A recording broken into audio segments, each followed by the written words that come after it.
ഈ സീസണിലെ ബിഗ് ബോസിനൊരു പ്രത്യേകതയുണ്ട്. ആകാശം കാണുന്ന രീതിയിലാണ് ഡിസൈൻ ചെയ്തിരിക്കുന്നത്. ഓപ്പൺ ആണ്. ജിൻഡോയും ഋഷിയും അഭിഷേകും അപ്സരയും അർജുനുമെല്ലാം പുറത്ത് നിൽക്കുകയാണ്.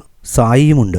ഈ സമയത്ത് അതിശക്തമായിട്ടുള്ള രീതിയിലുള്ള കാറ്റ് വീശുന്നുണ്ട്. നല്ല കനത്ത മഴക്കാര് മുകളിൽ പ്രത്യക്ഷപ്പെടുന്നുണ്ട്. മഴ പെയ്യും എന്ന് അവർ പറയുന്നുണ്ട്. അപ്പോഴേക്കും വലിയ വലിയ തുള്ളികളാണ്. ആദ്യത്തെ മഴയാണ്. ആദ്യത്തെ മഴ എന്ന് പറഞ്ഞാൽ ഡേഞ്ചറസ് ആണ്. ഒരുപാട് ഡസ്റ്റ് പാർട്ടിക്കിളോട് കൂടി വീഴുന്ന ഒരു മഴയായിരിക്കും.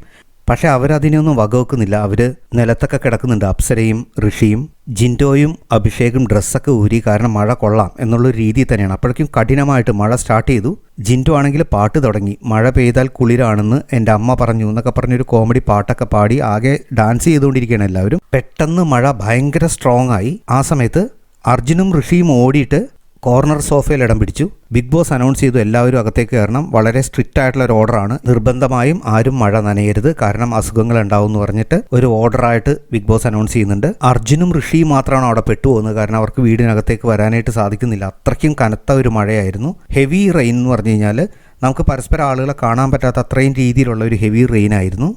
ഒരുപാട് ടെൻഷൻ അടിച്ചിരിക്കുന്ന ഈ ഒരു സമയത്ത് ഒരു കുളിർ മഴ അവരുടെ എല്ലാവരുടെയും മനസ്സിനെ ശരീരത്തിനെ തണുപ്പിക്കുന്നുണ്ട്. എല്ലാവരും ആടിയും പാടിയും ആ മഴയെ സ്വാഗതം ചെയ്യുന്നത് നമുക്ക് കാണാൻ സാധിക്കും. അലക്കിയിട്ടിരുന്ന അവരുടെ ഡ്രസ്സൊക്കെ നനഞ്ഞെങ്കിലും പക്ഷേ അവർക്ക് ഒരുപാട് സന്തോഷം തോന്നിയ ഒരു നിമിഷങ്ങളാണ്. അവരത് എൻജോയ് ചെയ്യുന്നത് നമുക്ക് കാണാം. ആ ഒരു ഹാപ്പിനെസ് എല്ലാവരുടെ മുഖത്തുമുണ്ട്. അപ്രതീക്ഷിതമായിട്ട് പെയ്ത ഈ വേനൽ മഴയിൽ അവരെല്ലാവരും ആഹ്ലാദിക്കുന്നത് കാണാം. ശ്രീതു തന്നെ പറയുന്നുണ്ട്, ഇത് ഒട്ടും ഈ സമയത്തുള്ളതല്ല, എന്താണെന്നറിയില്ല, ചെന്നൈയിൽ ഇങ്ങനെ ഒരു മഴ. ടെൻഷൻ മറന്ന് ഗെയിം മറന്ന് എല്ലാവരും മഴയെ കണ്ട് ആസ്വദിക്കാനായിട്ട് പുറത്തിറങ്ങി നിൽക്കുന്നത് നമുക്ക് കാണാം.